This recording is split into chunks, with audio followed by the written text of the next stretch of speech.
Chapter 15. 2-point formula. Withdraw your senses and engage them in God's service.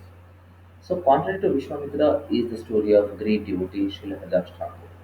Haridas Thakur absorbed himself completely in mantra meditation in chanting the holy names of Lord Sri Krishna. He would chant 300,000 names of the Lord each day. The body of this extraordinary saint, who was constantly in trance, was maintained by spiritual strength from chanting, and he barely slept at all. He was so influential that all the neighboring people offered their respects to him. But a landlord named Ramchandra Khan became envious of Hardas Thakur. Being unable to tolerate the great respect which was offered to Hardas Thakur, he schemed to dishonor him. He sent a beautiful prostitute to allure Hardas in the dead of the night. The prostitute, after dressing herself in a seductive way, went to the cottage of Haridas Thakur, exposing part of her body to his view. She sat down on the threshold and spoke to him in sweet words.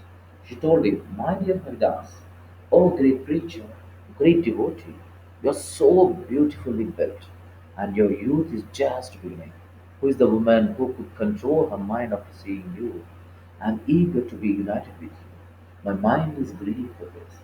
Haridas Thakur replied, "I shall accept you without fail, but you will have to wait until I have finished chanting my regular rounds on my wheels. Until that time, please sit and listen to the chanting of the holy name. As soon as I am finished, I shall fulfill your desire." When the night came to an end, the prostitute became restless. Seeing this, Haridas said, "I have vowed to chant 10 million names of Krishna in 1 month. I tried my best to chant the holy name all night, but I still did not finish. Tomorrow I will surely finish, and my oath will be fulfilled. Then it will be possible for me to enjoy with you in full freedom." The prostitute left and she came again that night. The same thing happened. Haridas Thakur continued to chant and prostitute sat nearby, waiting for him to finish his vow. This continued for 3 continuous nights. By her constant hearing of Haridas chanting, the mind of the prostitute changed. She began to cry and fell at the lotus feet of Haridas Thakur and revealed her evil intentions. She begged Haridas, "Kindly instruct me in my duty, by which I may get relief from material existence." Haridas answered, "Chant the Hare Krishna Maha Mantra continuously and render service to the Tulsi Devi by watering her and offering prayers to her. In this way, you will very soon get shelter of the lotus feet of Krishna."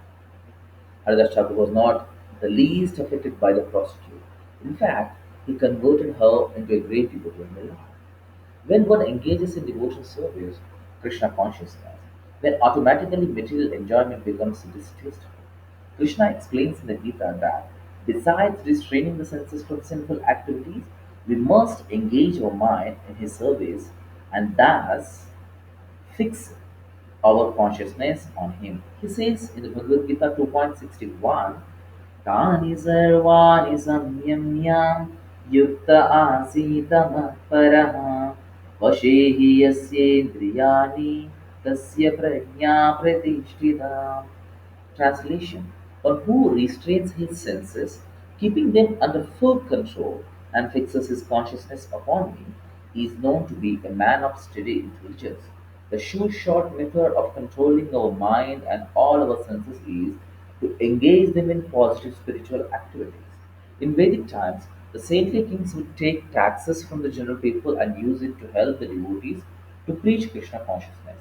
They would build temples, which were like universities of Vedic wisdom and culture.